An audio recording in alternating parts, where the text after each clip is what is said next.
It is 2 o'clock in the morning on the 2nd of December 2013, and a truck has just driven into a petrol station in Tepeyaco in the municipality of Tizayuca in Hidalgo State, Mexico. The driver and his assistant are being watched. Quickly, they are bundled out of the cab and the truck and its cargo are stolen. The driver reports the theft to his employer, who then reports it to the police. This incident would trigger a countrywide search. The urgency in finding the truck is something out of the ordinary for just a regular truck jacking. Well, as the two thieves make off with the truck into the night, they are unaware of how much danger they are actually in. And spoiler alert, it's not from the police.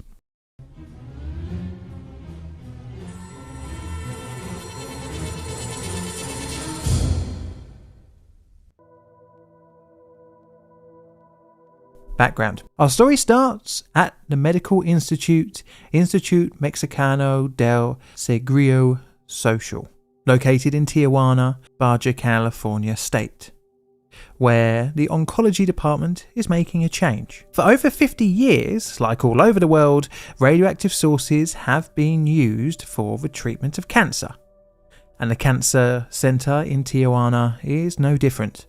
They have been using a common candidate for most lost radioactive source in history, also known as cobalt-60, but unsurprisingly, using this radioisotope adds a little bit of danger to the cancer treatment mix. Well, not really if properly stored and maintained, but we've seen in reality this isn't always the case. They also have another downside, which is decay.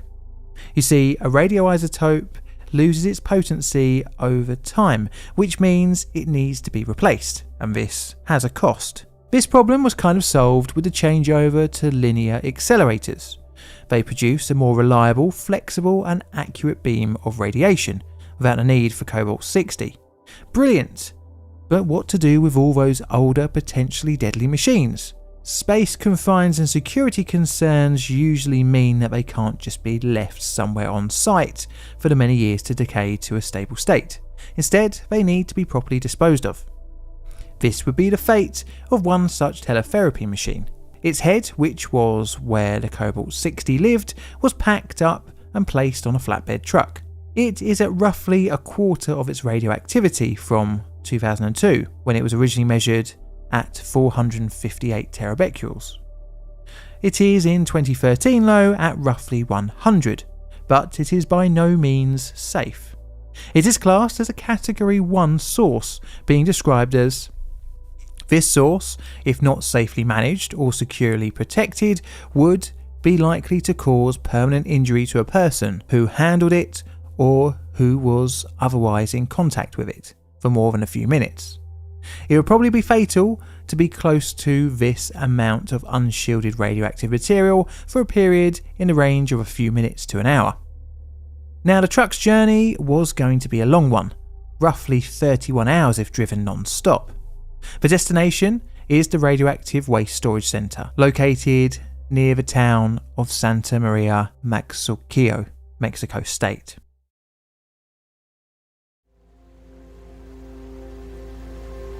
The heist. In the early hours of the 2nd of December 2013, the two men in the truck pulled into the petrol station in Tepeyaco to get much needed rest. Two carjackers saw this as an opportunity to make some money. They attacked the driver and his assistant and stole the truck and its cargo. Okay, calling this a heist gives the men a bit too much credit. The truck was stolen to be cut up for parts, and whatever the cargo was would be a little extra payday bonus.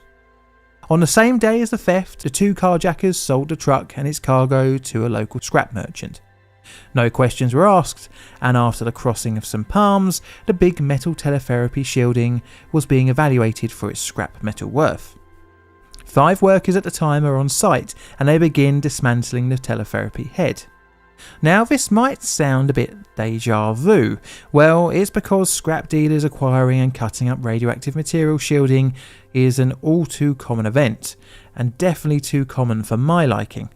Soon enough, these 5 workers began to exhibit the telltale signs of radiation sickness. For whatever reason, one of the men took parts of the source head as well as the cobalt-60 and dumped them in a nearby field on the 3rd of December. A local resident saw this and went to investigate. He found a long cylindrical metal piece. It was warm to the touch and very heavy. The resident lifted it onto his shoulder and moved it approximately 15 metres from the dump site and hid it. Meanwhile, official search efforts were well underway.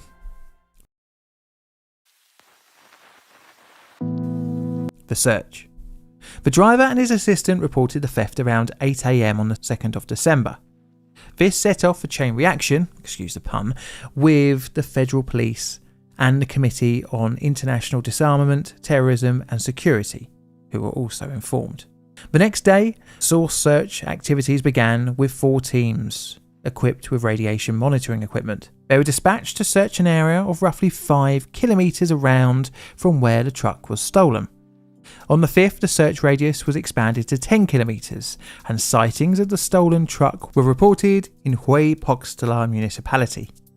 While searching the area, federal police officers were approached by a local resident who claimed to have a mysterious piece of metal in his backyard. This turned out to be the empty teletherapy head shielding. The police detected slightly elevated radiation levels around the resident's house, but frustratingly no source. Just under a kilometre to the east, radiation monitoring equipment detected proper elevated levels in an uninhabited field. The National Nuclear Safety and Safeguards Commission dispatched a team to the site of the high radiation levels. They advised the police to establish a 1 kilometre exclusion zone around the source. It was now time to try and recover that cobalt-60. Even though they knew the source must be in the field, they couldn't actually see it. This is because it had been hidden earlier by the local resident, but dosimeters gave a rough idea of where it was. 2 perimeters were established where the radiation levels were at 100 microsieverts an hour and 500 millisieverts an hour. But although a good headway had been made, night enveloped the area, hindering recovery. They would have to wait until the next day. On the 5th of December, teams from the Police, Nuclear Safety Commission, Laguna Verde Nuclear Power Plant and the Navy searched the area, carefully marking off sections that did not have high radiation levels. This was in order to narrow down the source without risking the health of the search parties. Towards the end of the day, and with a pretty well surveyed area, an action plan was conceived to recover the source. On the 6th, the approximate location was found, but it looked like the source was hidden under some straw. Unsurprisingly, this would cause more delay to recovery as the source had to be clear, completely clear. You don't want to try picking up a source unless you know it's all there. Just look at the headache that Guyana caused with its open source container. At least by now, they had a reasonable idea of how big of a transport container they would need. To get to the source, the straw and crops needed to be removed, and this would require a robot. The resident who had told them about the scrap metal in his garden turned out to be the same guy who had hidden the source.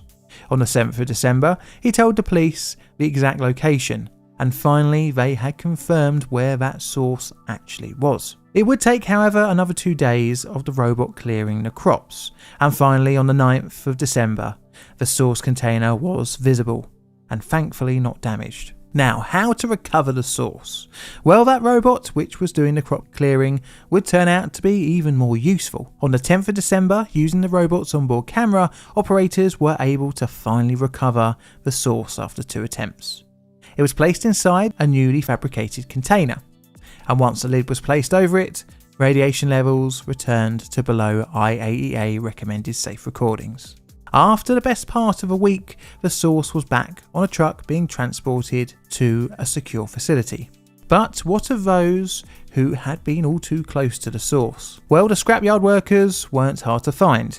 The 5 men were arrested and taken to hospital in Papua for treatment. The 2 carjackers were arrested sometime later. All 7 men were charged on the 1st of February 2014 with organised crime of vehicle theft, theft of a vehicle, dismantling of a stolen motor vehicle, reception of a stolen motor vehicle, theft of a teletherapy unit head and cobalt-60 source, and abandonment of radioactive substances. Now, the whole incident highlights the risks of radioactive material transportation and storage. Mexico isn't unique, as there have been several cases of orphan sources throughout the world due to theft. Funnily, if the carjackers had targeted almost any other vehicle, they would likely have gotten away with their crime. The event did result in Mexican authorities learning how to improve security and search operations. Right, so this week's subject, I'm going to rate it an O balls and a 3 on my legacy scale, due to the legacy being relatively localised. If you want to find out more, as always, check out the IAEA report in the description, as it acted as the framework and primary source for this video. This is a Plain Difficult production. All videos on the channel are Creative Commons Attribution Share Alike licensed. Plain Difficult videos are produced by me, John, in a currently not wet but windy corner of southern London, UK. I'd like to thank my patrons and YouTube members for your financial support, and also the rest of you viewers for tuning in every week. I have Twitter and Instagram, so check them out if you want to see random photographs and hints on future videos. And if you're enjoying this outro song, please feel free to go over to my second channel made by John, where you can listen to it in full. And all that's left to say is thank you for watching, and Mr. Music, play us out please.